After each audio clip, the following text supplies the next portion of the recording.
Hello વિદ્યાર્થી મિત્રો, પૂજા વિદ્યાલયમાં આપ સૌનું હાર્દિક સ્વાગત છે। ધોરણ 12 વિષય વાણિજ્ય વ્યવસ્થા અને સંચાલન, પ્રકરણ 3 આયોજન। વિદ્યાર્થી મિત્રો, અગાઉના આપણે લેક્ચરમાં જોયું હતું આયોજનની પ્રક્રિયા વિશે અને આયોજનની યોજનાના પ્રકાર વિશે આપણે ચર્ચા કરેલી હતી। હવે લાસ્ટ પોઈન્ટ છે આયોજનના ઘટકો। તો વિદ્યાર્થી મિત્રો, આયોજનના ઘટકો વિશે આપણે અભ્યાસ કરીએ। તો આપણે જોઈએ કે આયોજન એક બૌદ્ધિક પ્રક્રિયા છે। આયોજન એક બૌદ્ધિક પ્રક્રિયા છે, બરાબર। બુદ્ધિપૂર્વકથી આયોજનની પ્રક્રિયા કરવામાં આવે છે। તે તૈયાર કરતી વખતે ઘણી બધી નાની યોજનાઓ, કાર્યક્રમો નક્કી કરી આયોજન કરવામાં આવે છે। એટલે કે નાની નાની યોજનાઓ તૈયાર કરવામાં આવે છે, કાર્યક્રમો તૈયાર કરી અને આખું એક એકમનું આયોજન કરવામાં આવે છે। તો આ બધી નાની નાની યોજનાઓ છે, કાર્યક્રમ છે, નીતિ છે, નિયમો છે, તો આ બધા શું કે ભાઈ આયોજનના એક ઘટકો કહેવામાં આવે છે। દાખલા તરીકે ધંધાકીય એકમનું અંદાજપત્ર બનાવવું હોય તો સૌપ્રથમ શું દરેક વિભાગના અંદાજપત્રો બનાવવા પડે। તો આપણે જોઈએ કે ભાઈ સંચાલનની સપાટી, વિવિધ સપાટીઓના કાર્યો આપણે જોયા હતા, બરાબર। તો આપણે જોઈએ કે મધ્ય સપાટી પોતપોતાના વિભાગનું અંદાજપત્ર બનાવે અને મંજૂર કરવા માટે ઉચ્ચ સપાટીને આપે, તો ઉચ્ચ સપાટી એને અંદાજપત્રને મંજૂર કરે। એટલે કે ધંધાકીય એકમનું અંદાજપત્ર બનાવવું હોય તો સૌપ્રથમ દરેક વિભાગના અંદાજપત્ર બનાવવા પડે, ત્યારબાદ તેમાં ચર્ચા વિચારણાના આધારે એકમનું મુખ્ય અંદાજપત્ર તૈયાર કરી શકાય। તો આપણે પહેલું ઘટક જોઈએ હેતુઓ। તો આપણે જોઈએ કે ધ્યેય નક્કી કરવું અને તેને પાર પાડવું તે ધંધાકીય એકમનો મુખ્ય હેતુ હોય છે। ધંધાકીય એકમનો ધ્યેય નક્કી કરવો અને ધ્યેયને પાર પાડવો એ ધંધાકીય એકમનો મુખ્ય હેતુ હોય છે। એટલે કે કોઈ પણ ધ્યેય નક્કી કરો તો ધ્યેય નક્કી કરતી વખતે એકમને અસર કરતા દરેક પરિબળો ધ્યાનમાં લેવા પડે છે। એટલે કે આપણે જોયું કે ધંધાકીય એકમનો કોઈ પણ હેતુ નક્કી કરો, ધ્યેય નક્કી કરો તો એકમને અસર કરતા દરેક પરિબળો ધ્યાનમાં લેવા પડે છે। તેથી આપણે જોયું કે ધ્યેય સિદ્ધિ કરી શકાય તેવા વાસ્તવિક હોવા જોઈએ। આપણે જોયું કે ધ્યેય નક્કી કરીએ છીએ તો ધ્યેય કેવા હોવા જોઈએ? વાસ્તવિક હોવા જોઈએ, જે સિદ્ધ કરી શકાય, બરાબર, એવા હોવા જોઈએ। એટલે કે વધુ પડતા મહત્વાકાંક્ષી હોવા જોઈએ નહીં। જેમ કે આપણે જોયું કે 2018-19માં આપણું એકમ 20 લાખનો નફો કરે છે, બરાબર। 2019-20માં 25 લાખ કરે છે, 2021માં કેટલો કરશે એનો ધ્યેય આપણે રાખીએ તો મેક્સિમમ આપણે 30 લાખ કાં તો 35 લાખનો આપણે એવો હેતુ રાખી શકીએ। ડાયરેક્ટ આપણે 80 લાખ કે 90 લાખનો રાખી શકીએ નહીં। એટલે કે ધ્યેય કેવો હોવો જોઈએ? વાસ્તવિક હોવો જોઈએ, જે સિદ્ધ કરી શકાય એવું હોવું જોઈએ, વધુ પડતો મહત્વાકાંક્ષી હોવો જોઈએ નહીં। એના પછીનો આપણે બીજો પોઈન્ટ જોઈએ વ્યૂહરચના। તો આયોજનમાં નક્કી કરેલા જે ઉદ્દેશો છે એને પાર પાડવા માટે ઉપયોગમાં લેવામાં આવતી યુક્તિ એટલે વ્યૂહરચના। આપણે જોઈએ કે ભાઈ આયોજનમાં જે ધ્યેય નક્કી કરેલો, જે ઉદ્દેશ નક્કી કર્યો છે એને પાર પાડવો છે તો એના માટે ઉપયોગમાં લેવાતી એક યુક્તિ એટલે એને વ્યૂહરચના કહેવામાં આવે છે। એટલે કે તેનાથી એકમ બજારના હરીફો સામે કે અસર કરતા અન્ય પરિબળો સામે ટકી રહી શકે છે। એકમમાં જે અન્ય પરિબળો છે, આપણા હરીફો છે, કાં તો અન્ય આંતરિક પરિબળો કાં તો બાહ્ય પરિબળો છે, અસર કરતા પરિબળો છે, એમની સામે ટકી રહે છે। એટલે કે વ્યૂહરચનાનો ઉપયોગ આપણે જોઈએ કે વ્યૂહરચનાનો ઉપયોગ લશ્કરી સેનામાં કાં તો રમતગમત જેવા ક્ષેત્રમાં પણ મોટા પ્રમાણમાં કરવામાં આવે છે। જેમ કે ક્રિકેટ હોય કાં તો યુદ્ધ, કોઈ પણ બીજા દેશ જોડે યુદ્ધ કરતા હોય, સૈન્ય હોય, બરાબર। જૂના તમે સિરિયલો જોઈ હશે કે ભાઈ મહાભારત છે, બરાબર, તે એકબીજા ઉપર યુદ્ધ કરતા કૌરવો અને પાંડવો તો વ્યૂહરચના પોતપોતાની વ્યૂહરચના બનાવતા હતા. મોટા મોટા રાજાઓ તમે જુઓ કે ભાઈ છત્રપતિ શિવાજી છે, મહારાણા પ્રતાપ છે, બરાબર. તો આપણે જોઈએ કોઈ બીજા રાજાઓ મુગલો જોડે કે કોઈના જોડે યુદ્ધ કરતા હતા તો પોતપોતાની શું વ્યૂહરચના બનાવતા હતા. આ વ્યૂહરચના કેવી હોવી જોઈએ? તો વ્યૂહરચના શું હરીફોથી ગુપ્ત રહેલી હોવી જોઈએ, એ જરૂરી છે.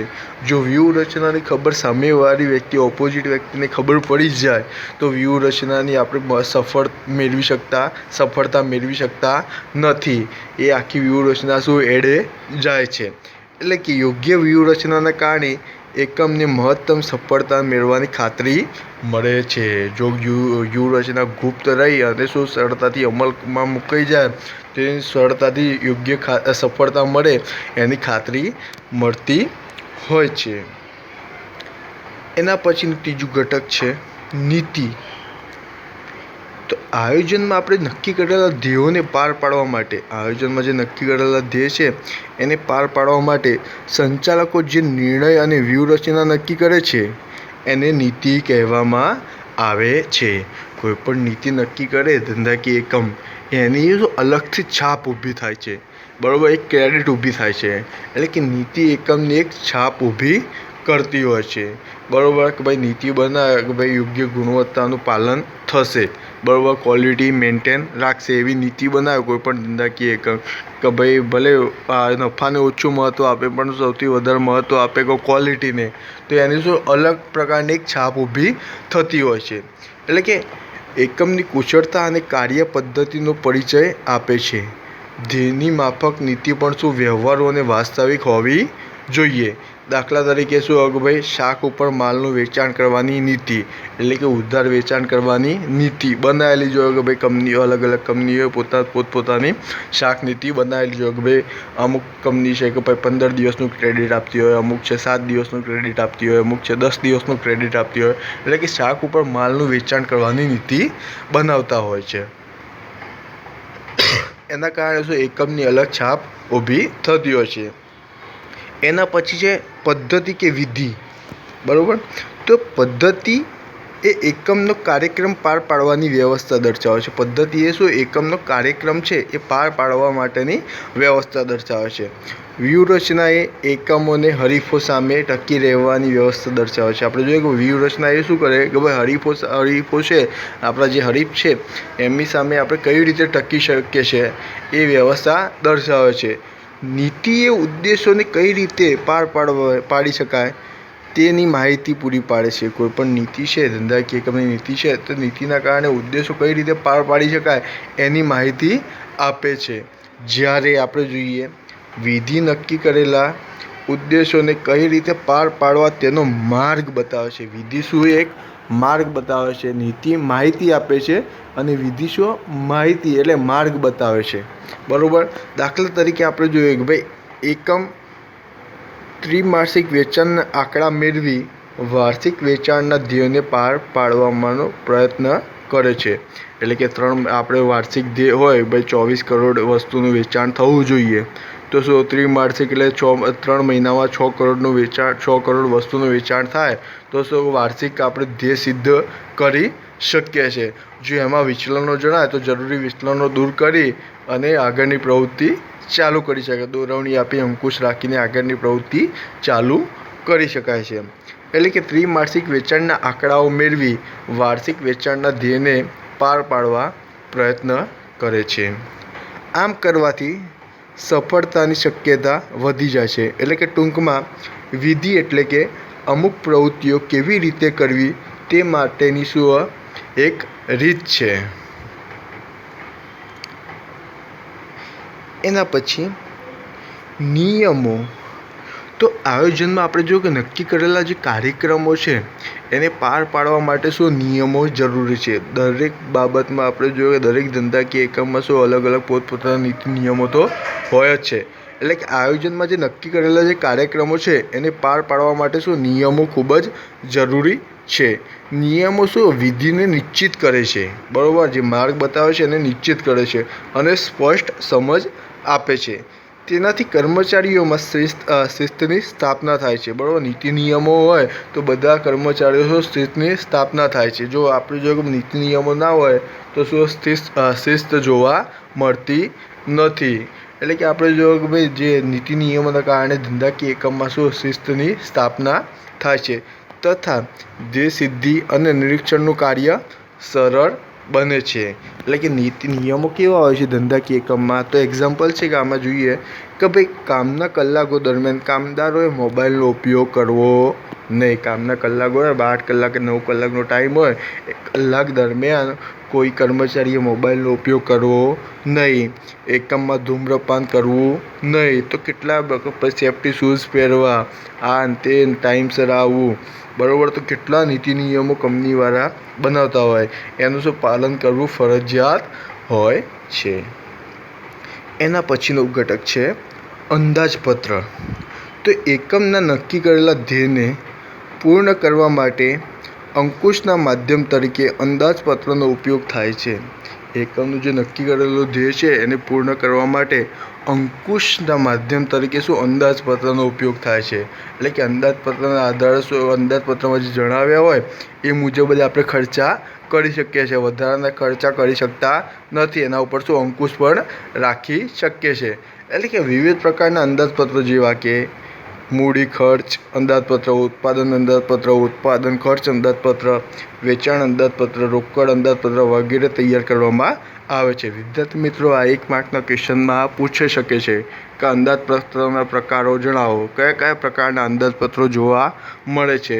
તો એવો ક્વેશ્ચન પૂછાય તો તમારે જણાવી દેવાનું કે ભાઈ મૂડી ખર્ચ અંદાજપત્ર, ઉત્પાદન અંદાજપત્ર, ઉત્પાદન ખર્ચ અંદાજપત્ર, વેચાણ અંદાજપત્ર, રોકડ અંદાજપત્ર વગેરે તૈયાર કરવામાં આવે છે.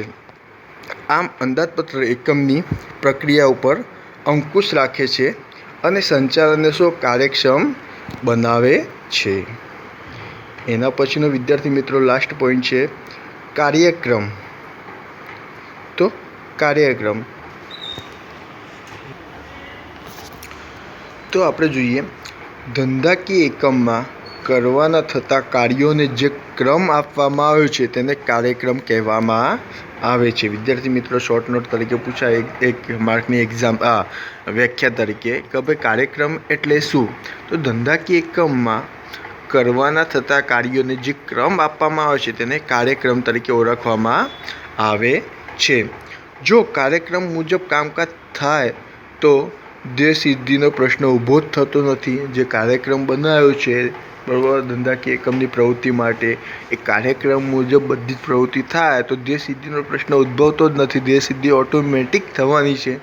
પરંતુ આપણે જોઈએ કે સંચાલનનું કામ કાર્યક્રમ મુજબ કામકાજ થાય કે નહીં એ જોવાનું હોય છે. સંચાલનનું કામ શું હોય છે કે ભાઈ જે કાર્યક્રમ મેં બનાવ્યો છે, સંચાલકને બનાવ્યો છે કાર્યક્રમ, એ મુજબ થાય છે કે નથી એ જોવાનું હોય છે તથા તે નક્કી કરેલા ધોરણ સાથે સરખાવી જો તેમાં વિચલનો જણાય તો સુધારાત્મકલક્ષી પગલાં લેવા જરૂરી બને છે. ધોરણો જે નક્કી કરેલા હોય એની જોડે સરખાવવામાં આવે કે ભાઈ આ મુજબ કામકાજ થાય છે કે નથી થતું.